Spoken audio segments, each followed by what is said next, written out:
മൂലകങ്ങളുടെ subshell electron വിന്യാസം ചുരുക്കി എഴുതുന്നത് എന്ന് നോക്കാം. അതായത് നമ്മൾ എങ്ങനെ ഇലക്ട്രോൺ വിന്യാസത്തെ, ഒരു മൂലകത്തിൻ്റെ, ഒരു എലമെൻറ്റിൻ്റെ സബ്ഷെൽ ഇലക്ട്രോൺ വിന്യാസത്തെ ചുരുക്കി എങ്ങനെ എഴുതാം എന്ന് പരിശോധിക്കാം. അത് നമ്മൾ സാധാരണയായി പറയുന്ന പേരാണ് നോബിൾ ഗ്യാസ് നൊട്ടേഷൻ.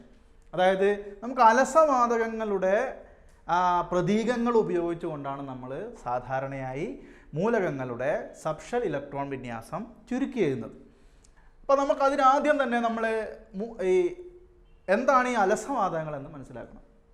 18ാം ഗ്രൂപ്പിൽ വരുന്ന helium, neon, argon, krypton, xenon, radon എന്നിങ്ങനെ ഉള്ള ഈ എലമെൻസിനെയാണ് നമ്മൾ പൊതുവെ നോബിൾ ഗ്യാസസ് എന്ന് പറയുന്നത്. എന്തുകൊണ്ടാണ് അതിനെ നോബിൾ ഗ്യാസസ് അല്ലെങ്കിൽ മലയാളത്തിൽ അലസവാതകങ്ങൾ എന്ന് പറയുന്നത് എന്ന് ചോദിച്ചാൽ, they have the octet configuration, അതായത് അഷ്ടകം പൂർത്തിയായ മൂലകങ്ങളെയാണ് നമ്മൾ പൊതുവെ എന്തു പറയുന്നത്, നോബിൾ ഗ്യാസസ് അല്ലെങ്കിൽ അലസവാതകങ്ങൾ അല്ലെങ്കിൽ ഉത്കൃഷ്ടവാതകങ്ങൾ എന്ന് പറയുന്നത്. അതിലൊരു എക്സെപ്ഷനാണ് ഹീലിയം. ഹീലിയത്തിന് 2 ഇലക്ട്രോണേ ഉള്ളൂ. നിങ്ങൾക്കറിയാം എന്താണ് അഷ്ടകം എന്ന് പറഞ്ഞാൽ, അവസാന ഷെല്ലിൽ, ബാഹ്യതമ ഷെല്ലിൽ, ഔട്ടർമോസ്റ്റ് ഷെല്ലിൽ 8 ഇലക്ട്രോണുകൾ നേടി സ്റ്റേബിൾ ആവുന്ന ആ കണ്ടീഷനെയാണ് നമ്മൾ എന്ത് പറയുക, സാധാരണ ഒക്ടറ്റ് ഇലക്ട്രോണിക് കോൺഫിഗറേഷൻ അല്ലെങ്കിൽ അഷ്ടക ഇലക്ട്രോൺ സംവിധാനം എന്ന് പറയുന്നത്. അപ്പോൾ ഹീലിയം ഒഴികെയുള്ള ബാക്കി അലസവാതങ്ങളുടെയൊക്കെ അവസാന ഷെല്ലിൽ 8 ഇലക്ട്രോണുകളായിരിക്കും. അതായത് അവയ്ക്ക് ഒക്ടറ്റ് ഇലക്ട്രോണിക് കോൺഫിഗറേഷനാണ്. അപ്പോൾ നമ്മൾ അത് വെച്ചിട്ട്, ഈ അലസവാതകങ്ങളെ വെച്ചിട്ട് എങ്ങനെയാണ് ഒരു മൂലകത്തിൻ്റെ സബ്ഷെൽ ഇലക്ട്രോൺ വിന്യാസം ചുരുക്കി എഴുതുന്നത് എന്ന് നോക്കാം. ഫസ്റ്റ് നമ്മൾ എക്സാമ്പിളായിട്ട് എടുക്കുന്നത് ഓക്സിജനാണ്. ഓക്സിജൻ 8, അറ്റോമിക് നമ്പർ 8 ആണ്. നമ്മളതിൻ്റെ സബ്ഷെൽ ഇലക്ട്രോണിക് കോൺഫിഗറേഷൻ സാധാരണയായി എങ്ങനെ എഴുതും, നോർമലായിട്ട് നമ്മളിങ്ങനെ എഴുതും അല്ലേ, 1s2 2s2 2p4 ഇങ്ങനെയാണ് എഴുതുന്നത്. അപ്പോൾ നമ്മളെങ്ങനെ ഓക്സിജൻ്റെ സബ്ഷെൽ ഇലക്ട്രോണിക് കോൺഫിഗറേഷൻ നമ്മളെങ്ങനെ നോബിൾ ഗ്യാസ് നൊട്ടേഷനിൽ എഴുതും എന്ന് പരിശോധിക്കാം. അപ്പോൾ നമ്മൾ നോബിൾ ഗ്യാസ് നൊട്ടേഷനിൽ എഴുതാൻ നമ്മൾ ആദ്യം ആലോചിക്കേണ്ടത്, നമുക്ക് ഏതിൻ്റെതാണോ എഴുതേണ്ടത് അതിൻ്റെ തൊട്ടു പുറകിൽ വരുന്ന, അല്ലെങ്കിൽ ഏത് അലസവാതകം കഴിഞ്ഞിട്ടാണ് ആ മൂലകം പീരിയോഡിക് ടേബിളിൽ വരുന്നത് എന്ന് നോക്കുക.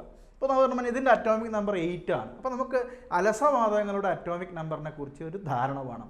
ഇപ്പോൾ ഹീലിയത്തിൻ്റെ അറ്റോമിക് നമ്പർ 2 ആണ്, നമുക്കറിയാം. നിയോണിൻ്റെത് 10 ആണ്, ആർഗണിൻ്റെത് 18 ആണ്.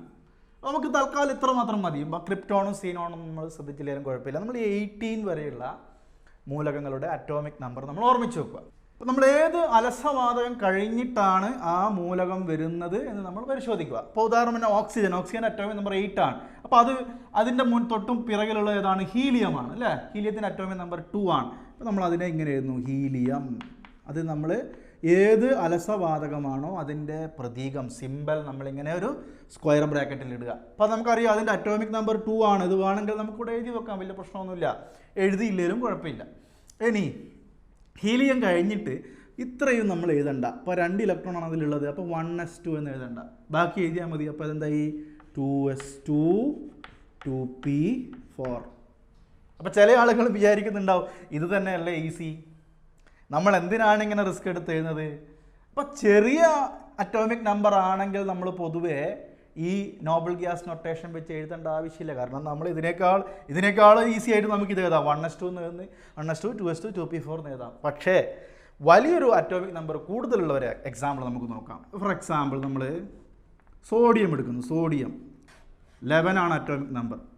അപ്പോൾ നമ്മളതിൻ്റെ സബ്ഷെൽ ഇലക്ട്രോണിക് കോൺഫിഗറേഷൻ നമ്മളിങ്ങനെയാണ് എഴുതുന്നത്, 1s2 2s2 2p6 3s1 ഇങ്ങനെയായില്ലേ. 2 2 4 6 4 10 11 11 atomic number 11. Electrons എണ്ണി നോക്കിയാൽ നമുക്ക് അറ്റോമിക് നമ്പർ നോക്കിയാൽ മതി. അപ്പോൾ ഇതാണ് ഇതിൻ്റെ സബ്ഷെൽ ഇലക്ട്രോണിക് കോൺഫിഗറേഷൻ. ഇതിനെ നമ്മൾ എങ്ങനെ ചുരുക്കി എഴുതും? ഇത് ഏത് നോബിൾ ഗ്യാസ് കഴിഞ്ഞിട്ടാണ് വരുന്നത്? സോഡിയം 11 എന്ന് പറയുന്നത് നിയോൺ കഴിഞ്ഞിട്ടല്ലേ. അപ്പോൾ നമ്മൾ ആ നിയോണിനെ നമ്മൾ എന്ത് എഴുതുന്നു? സ്ക്വയർ ബ്രാക്കറ്റിൽ ഇടുന്നു, നിയോൺ NE 10 അറ്റോമിക് നമ്പർ. ഇത് എഴുതിയില്ലെങ്കിലും കുഴപ്പമില്ല കേട്ടോ, നമ്മൾ ജസ്റ്റ് എഴുതുന്നു മാത്രം. അപ്പോൾ നമ്മൾ നോക്കുക, 10 ഇലക്ട്രോൺ എന്ന് പറയുമ്പോൾ 1s2 2s2 2p6. ഇത്രയും എന്തായി നിയോണിൽ വന്നു. ഇതാണ് നിയോണിൻ്റെ ഇലക്ട്രോണിക് കോൺഫിഗറേഷൻ. അപ്പം നമ്മൾ അതിവിടെ എഴുതേണ്ട ആവശ്യമില്ല, അത് കഴിഞ്ഞിട്ട് വരുന്നത് എഴുതിയാൽ മതി. അതേതാണ് 3s1. ഓക്കെ, വേറൊരു എക്സാമ്പിൾ നോക്കാം. അപ്പോൾ പൊട്ടാസ്യം K19 നമ്മളെങ്ങനെ എഴുതും? Subshell electronic configuration 1s2 2s2 2p6 3s2 3p6 4s1 ഇങ്ങനെയാണ് എഴുതിയത് അല്ലേ. അപ്പോൾ നമ്മൾ 19 എന്ന് പറയുമ്പോൾ ഏത് കഴിഞ്ഞിട്ടാണ് വരുന്നത്? ആർഗൺ അല്ലേ. അപ്പോൾ നമ്മളതിനെ ചുരുക്കി എങ്ങനെ എഴുതും? AR18. ബാക്കി അപ്പോൾ ഇവിടം വരെ 2 4 10 12 18. അപ്പോൾ ഇത്രയും നമ്മൾ എഴുതണ്ട. ഇവിടം വരെ ആർഗണിൻ്റെ സബ്ഷെൽ ഇലക്ട്രോണിക് കോൺഫിഗറേഷൻ ആണ്. ബാക്കി എന്താണ് വരുന്നത്? 4s1. അപ്പോൾ ക്ലിയർ ആയോ? എങ്ങനെയാണ് നമ്മൾ ഈ സബ്ഷെൽ ഇലക്ട്രോണിക് കോൺഫിഗറേഷൻ ചുരുക്കിയതെന്ന് മനസ്സിലായി. അപ്പോൾ വലിയ അറ്റോമിക് നമ്പർ വരുന്ന മൂലകങ്ങളെ നമ്മൾ ചുരുക്കി എഴുതുമ്പോൾ നമ്മൾ വളരെ ഈസി ആയിട്ട് എഴുതാൻ സാധിക്കും. ഓക്കെ, ഇനി എന്താണ് ഇതിൻ്റെ വേറൊരു ഉപയോഗം എന്ന് ചോദിച്ചാൽ, ഞാൻ നേരത്തെ പറഞ്ഞു നോബിൾ ഗ്യാസസിനൊക്കെ എന്താണ് ഒക്ടക്റ്റ് കംപ്ലീറ്റ് ആയ എലമെൻസാണ്. That means they are stable elements, സ്ഥിരത കൈവരിച്ച മൂലകങ്ങളാണ്. അപ്പോൾ ഈ മൂലകത്വം, ഇപ്പോൾ നമ്മൾ പൊട്ടാസ്യത്തിൻ്റെ കാര്യം എടുത്താൽ, അപ്പോൾ ഈ മൂലകത്തിന് ആ സ്ഥിരത കൈവരിക്കണമെങ്കിൽ അതിന് ഒക്ടക്റ്റ് ഇലക്ട്രോണിക് കോൺഫിഗറേഷൻ അറ്റൈൻ ചെയ്താൽ മതി. അതായത് അഷ്ടക ഇലക്ട്രോൺ സംവിധാനം നേടിയാൽ മതി. അപ്പോൾ അങ്ങനെ നേടിയെടുക്കുമ്പോൾ അത് ഏതായിരിക്കും? അത് അതിനടുത്തുള്ള ഈ നോബിൾ ഗ്യാസിൻ്റെ കോൺഫിഗറേഷനിലേക്ക് മാറും. അതായത് ഇപ്പോൾ പൊട്ടാസ്യത്തിൻ്റെ കേസിൽ അത് ആർഗണിൻ്റെ കോൺഫിഗറേഷനിൽ എത്തിയാൽ അത് സ്റ്റേബിളായി. അപ്പോൾ സ്റ്റേബിൾ ആവാൻ വേണ്ടിയിട്ട് ആർഗണിൻ്റെ കോൺഫിഗറേഷനിലേക്ക് എത്താൻ സാധാരണയായി പൊട്ടാസ്യം എന്ത് ചെയ്യുന്നു? ഈ 4s1 ഒരു ഇലക്ട്രോണിനെ റിലീസ് ചെയ്യുന്നു, ലൂസ് ചെയ്യും, നഷ്ടപ്പെടുത്തുന്നു. അപ്പോൾ ഒരു ഇലക്ട്രോൺ പോകുമ്പോൾ പൊട്ടാസ്യത്തിന് എന്തായി? ഒക്ടക്റ്റായി. അപ്പോൾ അതിന് സ്റ്റേബിൾ ആകുന്നു. അപ്പോൾ പൊട്ടാസ്യം അയോൺ, ഒരു ഇലക്ട്രോൺ പോയാൽ പൊട്ടാസ്യം ഒരു പോസിറ്റീവ് ചാർജുള്ള K+ അയോണായി മാറുന്നു, പൊട്ടാസ്യം അയോണായി മാറുന്നു, കാറ്റയോണായി മാറുന്നു. അങ്ങനെ നോക്കുമ്പോൾ ഈ സിമ്പലിൻ്റെ വേറൊരു പ്രത്യേകത എന്ന് പറയുന്നത്, ഈ നമ്മൾ ഈ നോബിൾ ഗ്യാസ് നൊട്ടേഷൻ കഴിഞ്ഞെഴുതുന്ന ഈ ഇലക്ട്രോണുകളായിരിക്കും ആ രാസപ്രവർത്തനത്തിൽ പങ്കെടുക്കുന്ന ഇലക്ട്രോണുകൾ, അല്ലെങ്കിൽ രാസപ്രവർത്തനത്തിൽ കൈമാറ്റം ചെയ്യുകയോ ഷെയർ ചെയ്യപ്പെടുകയോ ചെയ്യുന്ന ഇലക്ട്രോണുകൾ. ആ ഇലക്ട്രോണുകളെയാണ് നമ്മൾ പൊതുവെ വാലൻസ് ഇലക്ട്രോൺസ് എന്ന് പറയുന്നത്. വാലൻസ് ഇലക്ട്രോൺസ്. അപ്പോൾ നമുക്ക് വാലൻസ് ഇലക്ട്രോൺസിനെ പെട്ടെന്ന് മനസ്സിലാവും ഈ നൊട്ടേഷൻ രീതിയിൽ എഴുതിയാൽ. ഇപ്പോൾ സോഡിയത്തിൻ്റെ കേസിലാണെങ്കിൽ അതിൻ്റെ നമ്പർ ഓഫ് വാലൻസ് ഇലക്ട്രോൺസ് തന്നെ എത്രയാണ്? 3s1 എന്ന് പറയുമ്പോൾ 1 ആണ്. ഓക്കെ, വേറെ ഒരു പെർട്ടിക്കുലർ എക്സാമ്പിൾ നോക്കുക. ഇപ്പോൾ സ്കാൻഡിയം 21 അറ്റോമിക് നമ്പർ. അപ്പോൾ നമ്മളെങ്ങനെ എഴുതുന്നു?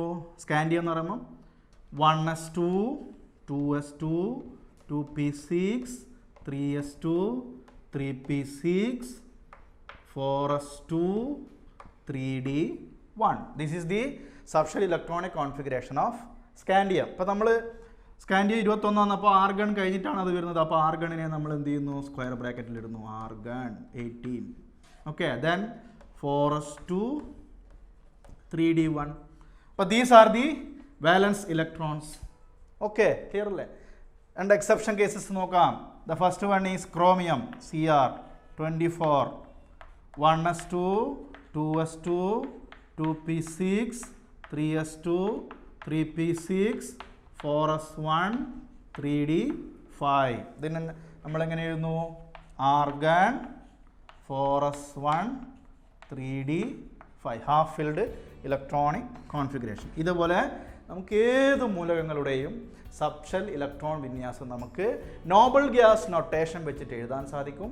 വളരെ ഈസി ആയിട്ട് നമുക്ക് എക്സാമിന് ചിലപ്പോൾ അങ്ങനെയായിരിക്കും തരുന്നത്. അപ്പോൾ നമുക്ക് എക്സ്പാൻഡ് ചെയ്ത് എഴുതാനും സാധിക്കും. ഇനി എക്സ്പാൻഡർ ആണ് തന്നിട്ടുണ്ടെങ്കിൽ നമുക്ക് ചുരുക്കി എഴുതാനും സാധിക്കും. ഓക്കെ, ഇത് ക്ലിയർ ആയി എന്ന് വിചാരിക്കുന്നു.